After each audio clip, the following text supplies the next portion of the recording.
Joining us for our business meeting. It is December 5th, 2023. The time is 2:03 p.m. I'm calling this meeting to order. In attendance are Commissioners Brooks, Matari, and Duncan. Please join me in a moment of silence.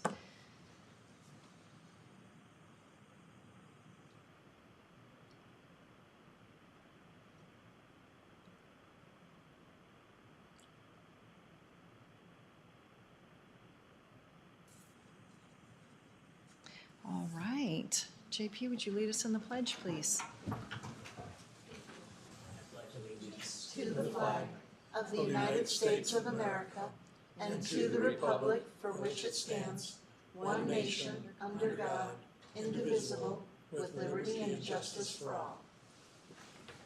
All right. Any changes to the agenda? No. Hearing none. Public comment? Hearing none. I would accept a motion for meeting minutes. I move that we approve the meeting minutes, items 1 through 8. I second the motion. Bill Brooks, Aye. Commissioner Matari, Aye. Chair Duncan, Aye. Consent calendar? I move that we approve the consent calendar, items 9 through 13. I second the motion. Bill Brooks, Aye. Commissioner Matari, Aye. Chair Duncan, Aye. Item 14, payables.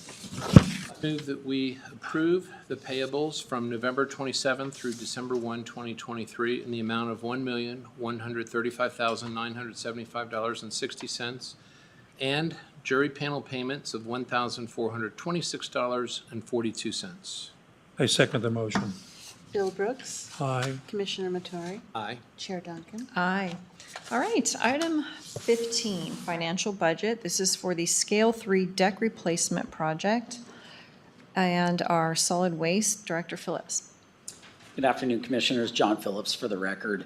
The Solid Waste Department budgeted funds for the replacement of one of our outbound scales at the Ramsey Transfer Station. The department recently solicited quotes from Unitech, Scales Northwest, and Corel Scale Services for the price of replacing these scales. After reviewing all the quotes, the Solid Waste Department recommends and asks for your approval to move forward with having Unitech replace the scale number 3 at the Ramsey Transfer Station at a total cost of $117,345. This was the lowest priced offer and is within the budgeted amount. Legal did review our informal bidding procedures. All right. Questions, motion? I move that we approve the budget scale 3 deck and replacement project for solid waste. I second the motion. Bill Brooks, Aye. Commissioner Matari, Aye. Chair Duncan, Aye. Item 16, Fourth Amendment to the Landfill Gas Purchase Agreement with Kootenai Electric and our solid waste. Director Phillips again. Again, John Phillips for the record. The Solid Waste Department is requesting that the BOCC approve this Fourth Amendment to the Landfill Gas Purchase Agreement. Recent modeling of the emissions coming out of the gas-to-energy plant stacks have triggered the requirement for KEC to have exclusive right to this property that we have leased them for the operations of the plant. So in a nutshell, KEC has to be able to control who can come and go, placing signs and fencing up potentially to control access to that site. This amendment changes the original agreement from non-exclusive to exclusive use of the same exact area that was defined in 2010, which consists of about 0.76 acres, more or less. This change, if approved, will allow KEC to meet emissions limits at the edge of this exclusively controlled area, thus allowing them to continue operations. Questions, motion? No questions. So I move that we approve the Fourth Amendment to Landfill Gas Purchase Agreement with Kootenai Electric and Solid Waste. I second the motion. Bill Brooks, Aye. Commissioner Matari, Aye. Chair Duncan, Aye. All right. Thank you. Item 17, this is a financial budget item, authorization to expend donation funding for RV dump facility, and this is our Parks and Waterways Director Snyder. Good afternoon, Commissioners. Nick Snyder for the record for items 17 through 20. As the the board's aware, the county RV dump located on Dalton Avenue is a no-charge facility, but we do receive voluntary donations from users to assist with the repairs and the maintenance and the improvements. And the department is requesting BOCC authorization to purchase some replacement freshwater filling stations, replace some foot valves, and plates and bollards necessary to keep the facility functioning for the benefit of the users in an amount not to exceed $12,000. And I did consult with our finance director to make sure those funds were available, and they are available in the Parks Fund balance. Should the commissioners authorize us, we'd like to get those repairs done. All right, and is all 12,000 donation, or is that some parks fund? No, it's all donation, and that would still leave us a fund balance, Commissioner, of about $6,000. Okay, questions? Motion? Any questions? How do you want to do this? You want to say, I move that we approve items 17, 18, 19, No, and we'll just 20? do it one at a time. Just do 7, Okay. yeah, one at a All time. Good. I may move that we authorize Parks and Waterways to expend donation funding for RV dump facility. I second the motion. Bill Brooks. Aye. Commissioner Matari. Aye. Chair Duncan. Aye. All right. Item 18, boathouse repair. This is an agreement with Stancraft Marine Construction and our Parks and Waterways Director Snyder. Thank you. Parks and Waterways 26-year-old boathouse is in need of some minor repairs and a modification in order to keep it functional. That said, before you was a contract with Stancraft Marine in the amount of $18,085.64. Funding for the project is available in our approved fiscal year 24 budget, and notably, no general fund tax dollars are used to fund this project. Okay, questions, motion? I move that we approve the boathouse repair agreement with Stancraft Marine Construction and Parks and Waterways. I second the motion. Bill Brooks. Aye. Commissioner Matari. Aye. Chair Duncan. Aye. All right. Item 19 is another financial budget request. Request to purchase a trailer, and this is for our Noxious Weeds Department and Director Snyder. Thank you. The department seeks authorization to purchase a trailer necessary to transport our equipment and materials in support of our department operations, and funding for that trailer was approved in our fiscal year 24 budget. However, the purchase does exceed $10,000, which does require, per policy 930, the board to authorize the expenditure, and the balance owed on the trailer is $11,432. Okay, questions, motion?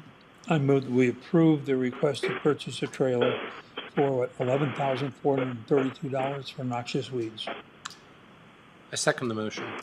Bill Brooks. Aye. Commissioner Matari. Aye. Chair Duncan. Aye. All right, so just be clear that the total budget is $13,000 on the trailer, $13,199. But yes, we're authorizing the rest of the funds to be paid today.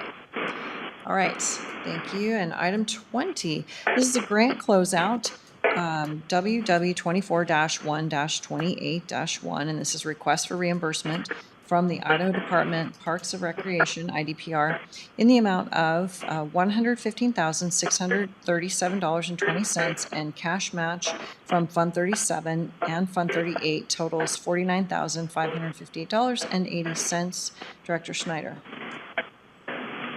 Boy, that was a lot. Thanks, Commissioner, for reading that out. So Parks and Waterways recently completed the WIF grant-funded Marine Facility Improvement Project at Spokane Point Boat Launch, and that project was completed on time and on budget. So before you is a grant closeout form that provides reimbursement to the county for those project expenses and closes the grant.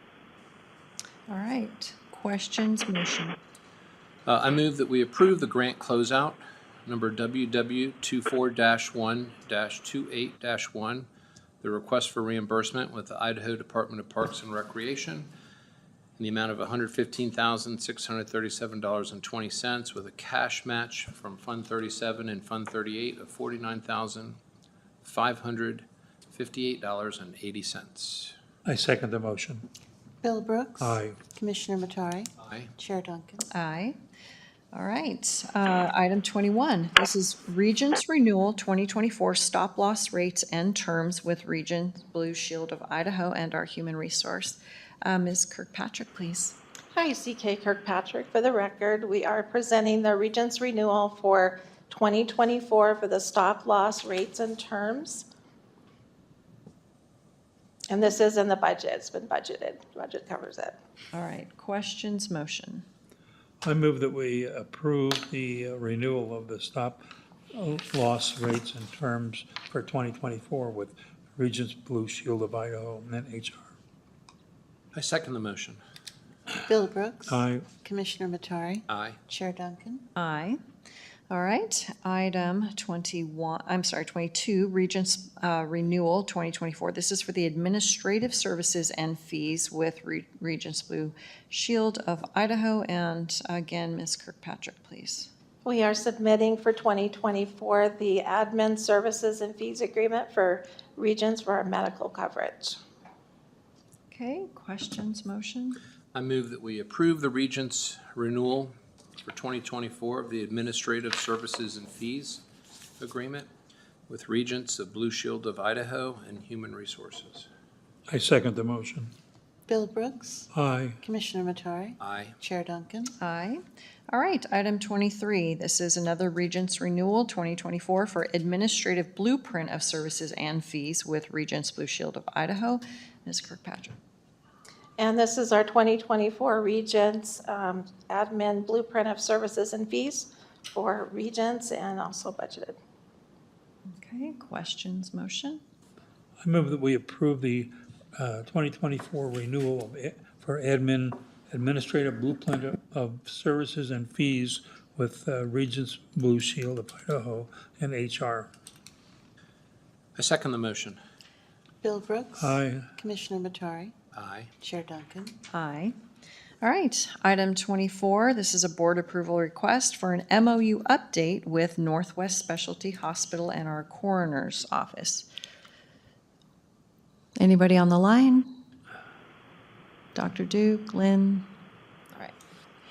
If you guys are okay, then I'll just go ahead and handle this. They use Northwest Specialty, and legal has commented that this is a fine MOU. It is a renewal, and they do CT scans over at Northwest Specialty.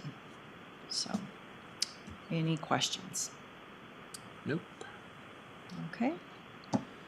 I move that we approve the request for the MOU update with Northwest Specialty Hospital and the Coroner's Office. I second the motion. Bill Brooks. Aye. Commissioner Matari. Aye. Chair Duncan. Aye.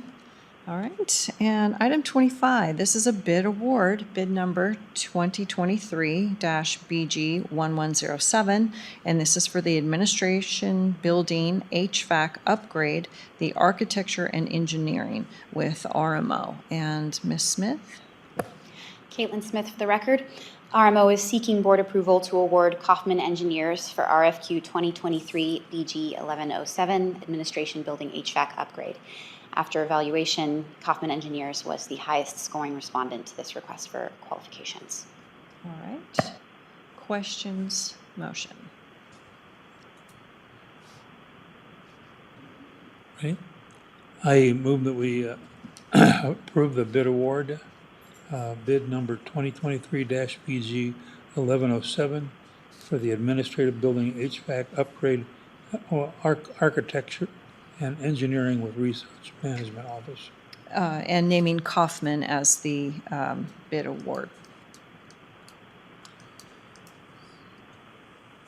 You know, I'm sorry, I have a question. Right, as Commissioner Brooks was making the motion. Is this something that we should have the new firm that we're in the process of retaining review before we award anything, or? Is that firm associated with a particular project? Well, right now with the Justice Center expansion. This is not for the Justice Center expansion. And it is time sensitive because we are further out than usual for all HVAC equipment, electrical equipment. So the sooner that the design gets rolling, the sooner that we can order the equipment and keep everything on schedule. Who was on the bid team to review the bids? The evaluation team consisted of David Callahan, Greg Manley, Dorian Combrick, myself, and who's the last person? Keith Hutchison. Keith Hutchison. Yeah, so they scored all the RFQs that were submitted. And then Pat looked this over? Is that? For the scoring, no. For the RFQ, he did look it over. Okay. Just out of curiosity, how many of these people who've looked at it have purchased an HVAC system for a commercial building? I'm not sure. Well, Greg has, Okay. done Look, I don't have a problem with this, but the point is that, to do the same thing over and expect, the right outcome all the time, I personally like to have people who've done these things look at this stuff before we approve them. But I'll leave that up to the balance of the board and their discretion. So at this state of the project, you would want,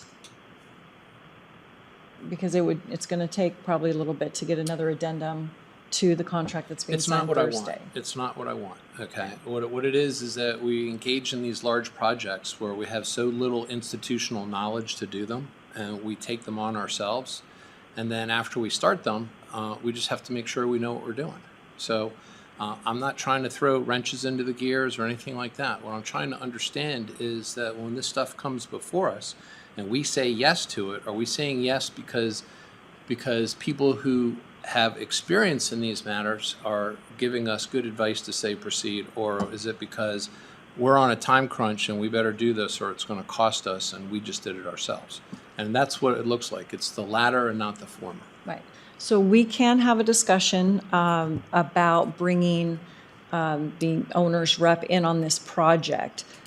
Today, though, I'm not sure that going back and scoring, being part of the scoring process, would be helpful. My understanding is the scoring was quite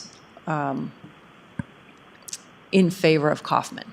I don't think there was a close second. Is that right? That is correct. And if I can add, the RFQ was looked over by Hill International, who was retained to provide consultation on these items for ARPA projects. And they do have experience with coordinating projects, including HVAC and architecture engineering and so forth. But we can have a general discussion about all the projects that are coming up and where you would potentially see. If there's an Hearing. opportunity, it's probably prudent. Okay. I wasn't aware of this Hill company. I'm not really familiar with them, but if you tell me that this is their business and they understand this stuff and we're being guided by knowledgeable people, then I'm fine with that. Okay. So, Right. sorry, Commissioner Brooks. I second your motion. Bill Brooks. Aye. Commissioner Matari. Aye. Chair Duncan. Aye. All right, item 26, and this is for the Justice Building expansion. This is the asbestos survey, McCrink Consulting LLC and RMO. Ms. Smith? We are seeking board approval of this proposal and agreement for asbestos consulting services from McCrink Consulting LLC. The cost of this work is $1,815 to be paid using ARPA funds allocated to the Justice Building expansion project. Okay, questions? Motion? I move that we approve the Justice Building Expansion Asbestos Survey with McCrink Consulting LLC and RMO. I second the motion. Bill Brooks. Aye. Commissioner Matari. Aye. Chair Duncan. Aye. All right, motion passes. Item 27, and I think we can handle 27 and 28 together. Termination of ground lease, AAL 2019-800. This is a hangar sale, Dickinson and Auto, and it is a hangar purchase, AAL 2023-800 with Brad and Jen Ward. Ms. Stevenson, are you on the line? Yes, thank you, Commissioners. Kim Stevenson with the airport for the record. We would appreciate a termination of lease be approved for Scott and Sherry Dickinson and Martin Auto for a hangar sale to Brad and Jen Ward, and it is 5,445 square feet with an annual revenue of $1,312.20. Okay, questions, motion? I'll take a stab at both of them here. I move that we terminate the ground lease AAL 2019-800 for the hangar sale of Dickinson and Otto, and approve ground lease AAL 2023-800 for the hangar purchase with Brad and Jen Ward at the airport. I second the motion. Bill Brooks. Aye. Commissioner Matari. Aye. Chair Duncan. Aye. Well done. All right, items 29 and 30 can be handled together, and this is an advisory board appointment, and it's actually reappointments of Richard Meyer and David Brown for the Natural Resource Advisory Board on terms expiring December 31st, 2026. Jonathan, anything to add? Okay, questions, motion? I move that we approve the appointment of the appointment of Rich Meyer and David Brown to the Natural Resource Advisory Committee. I second the motion with term expiring on 12/31/26. Correct. Bill Brooks. Aye. Commissioner Matari. Aye. Chair Duncan. Aye. All right, motion carries. Item 31, this is Resolution 2023-86, and this is for the FY23 contingency and our auditor's office. Ms. Falcon. Good afternoon, Commissioners. Brandy Falcon for the record. This is a resolution that our office brings forward every year as part of our year-end fiscal closing process. So we analyze actual expenditures over the entire year and see, number one, if any elected officials were over budget in the aggregate, the total of all of their budgets. And then we also see if there were any extraordinary unforeseen expenses that occurred. Both of these, the board could choose to use contingency funds to cover those expenses before we do our final close of the prior year's financials. So there were no really large unanticipated expenses that we came across. In past years, we've used contingency to cover sick leave termination. This year, our sick leave termination budget was sufficient to cover the majority of the countywide sick leave that occurred. So that means our budget was done accurately, so that's good. There were two elected officials who did go over budget. First of all, the trial court administrator, who essentially represents the elected administrative judge. They were over budget by $83,227. And speaking with Carlene, that was primarily due to the Patriot Front cases that we had. All of those people except for one required a public defender. And so we had, I don't think we had enough, so we had to, I think, pay outside people to defend them. So that was an unforeseen large expense. And then in addition, separate from those cases, Carlene said that the judges have also ordered a higher number of drug testing and mental health evaluations, things like that, that caused her to go over budget as well.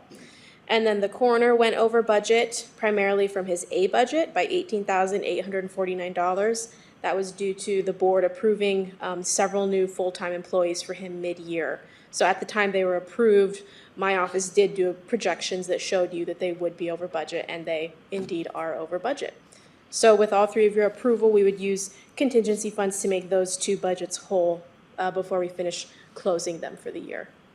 All right, and then the prosecutor, although we have 80,000 here listed, he still could have absorbed that in the overall budget, correct? Yeah, so during the year, you approved to give him $80,000, and that was able to cover him for his expert witness costs. Right, but overall, his budget could have absorbed it. He returned more than 80,000 to the general fund? I actually don't believe so. I would have to go check, but he did need that money, or else I think he would have been over budget. Okay. I don't know if his salary, I would have to go look. Okay, because right now he's like projected at 400 and something thousand, so. Salary savings. I'd Yeah. have to go look for FY23, how much he ended up having. Not to put our prosecutor on the spot, but he probably would know that answer. I could probably look up the KPI too. I don't know what I could look up on the spot, Okay. but what was the question? Oh, Stan, I just was wondering, and you need to turn your mic on, if this 80,000, did your budget overall cover it? I don't know off the top of my head. I do know that we did use a significant portion of that 80,000. But that was using funds from that item as we needed them. Overall, I do think we came under budget. I just don't know how under budget we came. Right. I don't think his B budget would have been able to absorb it. Correct. But at the end of the Total. year, we add all budgets together and then it's fine. But during the year, his B budget was gonna be over. Yeah, If I that makes just sense. wanted a clarification to let people know that the prosecutor really was not over budget overall. No, It just was a mid-year contingency thing, so. right. I believe we could have absorbed that money, I'm obviously we were under budget. I believe we would have been under budget even without that, Okay. but I can't give dollars and cents on the spot. Yep, not a worry. So it looks like nothing from general fund contingency, and then the total for justice fund contingency left us with $117,924 to return Yep, budget. yep. All right, questions. This does have to be a unanimous vote, so if your concerns or questions, let's talk about them. Good? Okay, motion. I thought I just did the last two. You did, so Then it's your turn. I move we approve resolution 2023-86 for FY '23 contingency with the auditor. I second the motion. Bill Brooks, Aye. Commissioner Matari, Aye. Chair Duncan. Aye. Your microphone is off. Sorry. That's okay. All right, thank you, Brandy. All right, item 32, board approval request, display of nurse recruitment sign. Bruce? This is something that we had actually talked about before, and it was kind of brought to my attention again with Vital Core. And they are having a real challenge recruiting. And they kind of pled with me to reconsider putting the sign up on the sheriff's office fence. I did speak with the sheriff's office about it, and they don't have a problem with it. To be honest, when we had addressed this issue before, I was thinking of it more from the perspective of private entities wanting to use government property to advertise. However, this is a little more close to home with the jail, and we have to provide this kind of service, and it would help them. So I'm open to reconsidering that if either of you or both of you are open to that. Yes.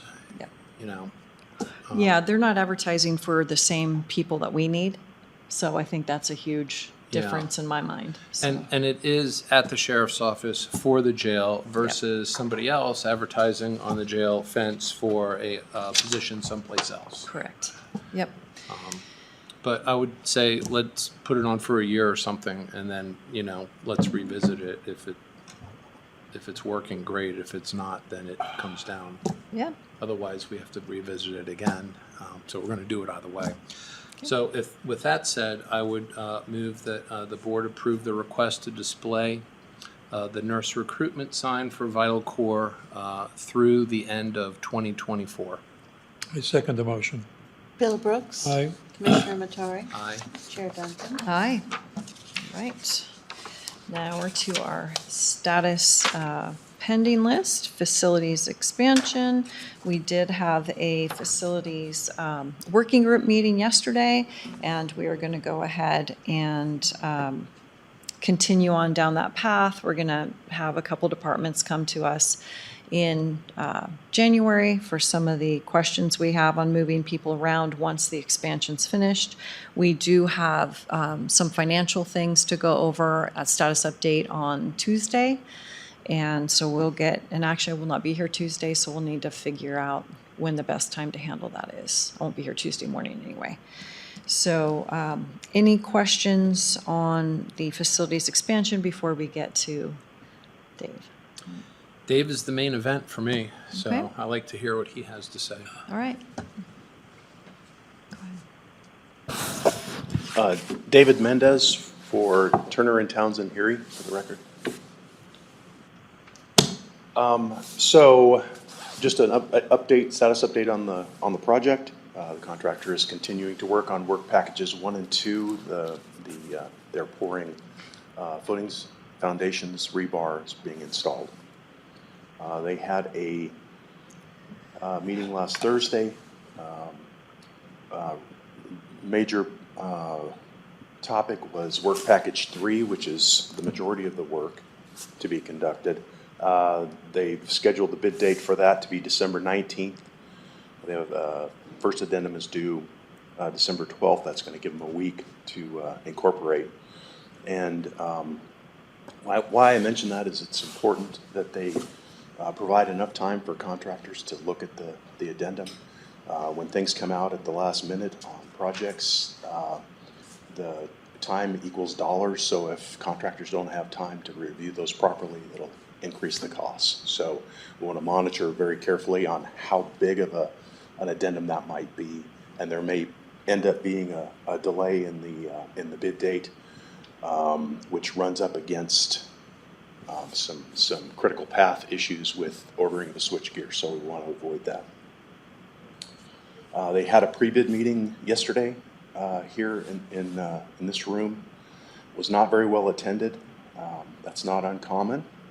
But I asked for assurances from the contractor that all the trades will be covered with at least 2 to 3 contractors, and they've gone through and assured me that that is the case, that they do have good coverage. From the site meeting, and this is something that's covered in the reason for having a design contingency. From the site meeting, they've discovered that it's been determined that fireproofing will need to be added, so there's some additional costs that are the reason for that contingency. So looking at how much that's going to cost, a rough ballpark on it, and they don't have the information yet. Are there any questions on what's been gone over so far, or the budget? Not on, and you're referring to construction largely. Pardon? You're referring to construction costs Construction largely. specifically. Yes, because that's one of the things is I think we need to clarify that there's a difference between construction costs and project costs. Correct.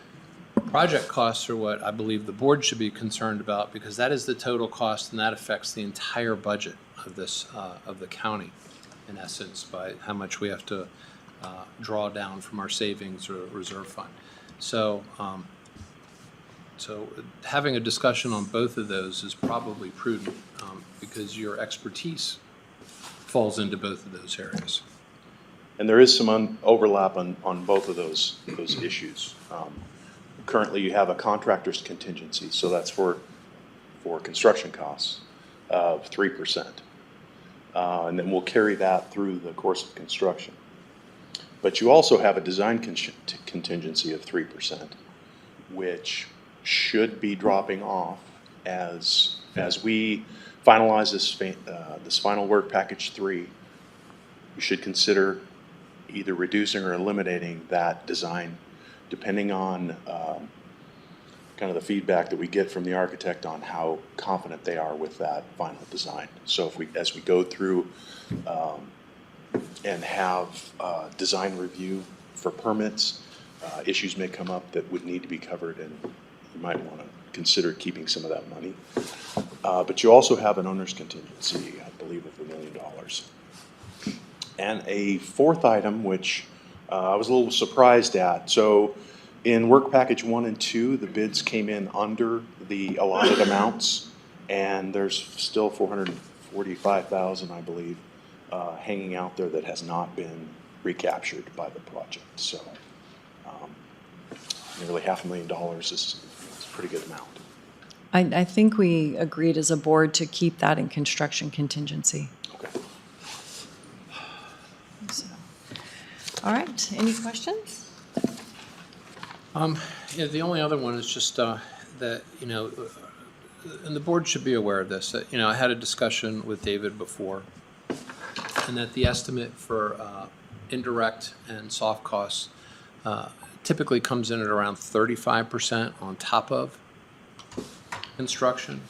And we've had some discussions, and at this point, you're, you know, given the fact that it's Idaho, so there's actually, it's a less regulatory issues that you have to contend with in construction, that you're of the opinion we're to expect to come in at around 30%, So plus or minus a little bit? that 30 to 35% is kind of a regional number, and so you're right. Washington has some things like, for instance, sales tax is added on to the end of the project. You carry that in your overall contingency as a soft cost. That's not the case here in Idaho. You have point of sale sales tax. So that's included in your contractor's construction costs. So right off the bat, that's 8.9% in that, that comes off the top. So when we talk about 30 to 35, you might be talking about something slightly less than the 30%. Another factor that I've been going item by item looking into the soft costs. Another item you have is your design costs. So typically design costs allowances are 7 to 9%. You're at 6% design cost. So again, you're on the low end of that side. So I'm looking at 30% as being the high side of that. But I'm also looking at some items that are, like you've mentioned, you've had some costs that have increased. Your permits were a bit of a doubling, I believe. I'm kind of seeing a little bit of that in what's left in, which are estimated costs. So that makes me a little nervous. The commissioning allowance that is given, I think, is really on the low side. So there are some items that I'm finding that right now you're at about 14% soft costs for this project. So I think you should be allowing for substantially more than that in these soft costs. But you haven't identified anything specifically yet. I mean, other than the ones that I've talked about, no, I don't have specifics on that yet. Okay. And as far as the design goes on this one, ARPA wouldn't allow a percentage. So, and I know typically that architects do a percentage of the construction cost. So that's one of the reasons why it's where it's at. But I think they're a guaranteed maximum price now and pretty close to 100% done. You have a GMP for work package 1 and 2, but not yet for 3. Right, but the design part of it, we've I'm sorry. addressed that. Yeah, so. Now, I've not been into that enough to know what this means to the overall project, but there have been 4 amendments to that design fee, and that's as you go along, you update what those costs would be to allow them to do the different phases of the Correct. project. So I don't know if we're at the final number or not on that design fee. It seems awfully low to me, but you may be just getting a good deal. Yeah. So. Okay, and then as far as your contract goes, we're scheduled to sign it on Thursday. We do have one more, besides the one I sent you today, we've got one more correction, and it's state of Idaho requires you to say that you are not part of the Chinese government. And so that I'll get to you this afternoon. And for a signature, if you get us the signed pieces back, we can approve it on Thursday at 10 a.m. Okay, will do. Another thing I was asked to do is to go through and identify potential value engineering items, and I've done that. That's what I have is been through the drawings briefly, and as I came up with looking through the drawings, coming up with ideas, I ran them past the contractor, and they have shot down most of them that they've already done them. But I came up with a list of 16 items that I don't know if you want to take the time to listen to those at this point, or if you want to discuss them separately, however you want to handle that. And these are 16 items for where now again? I'm sorry. So I've gone through the drawings. Okay. I've looked to cost reductions, potential cost reductions for the overall project, things that can be looked at, and we call that value engineering. Value engineering can be an add or a deduct. We increase value. The contractor has done that through the process and have made changes that you've approved to the project for the overall finish of the building and the use of the space. So that would be more taking a look at more of those items. Right. Are you able to get that to the board and so we can review it and have a discussion on Tuesday? Yes, I can. Okay. That would be helpful. I can have, in the meantime, I can have the contractor look at these items and make sure that we've not already, I don't want to waste your time. Okay, thank you. So just to follow up then, we can probably expect somewhere between 25 and 30% in soft and I indirect. don't have anything that's telling me otherwise. And I've checked with local architects, got the same feedback from them. So, to make sure that I'm not off base in this particular location, so. 43, 45 million, somewhere between there is where it would probably come out at. Yeah. Yes. All right, thank you. All right. Any questions? All right. Impact fees. Perfect timing. Perfect timing. I got a very nice email from Emily Smith, who is the city attorney at Rathdrum. And I actually spoke with her last week after our meeting. And she was very thoughtful. And I tend to agree with her insight on how these impact fees may have been calculated and how we really want to make sure that they really can hold up to scrutiny. Because if we're going to go through this process, only for them not to meet a legal standard and have it just completely come apart, it's a waste of everyone's time. So I had asked her to, if she would be so kind as to email me her specific concerns, because before they were general concerns. And she did this morning, and it was very well laid out. So I forwarded that to Pat in our council on this matter. And that was earlier this morning. So my hope is to hear from him in the next, well, certainly within a week. But I will keep you up to date at this point, since he's handling the public hearing and everything else. Okay. Dave, just a question. If we wanted to change something, do we have to vote on it as far as impact fees go?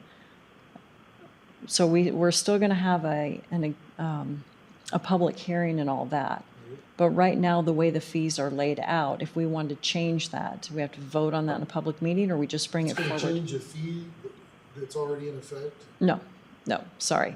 It's before the public hearing. Correct, before the No, public hearing. No, I Okay, think that's more administrative. okay. Thank you. Right, so then just as we handle these things every Tuesday, we could make that decision and. Yeah.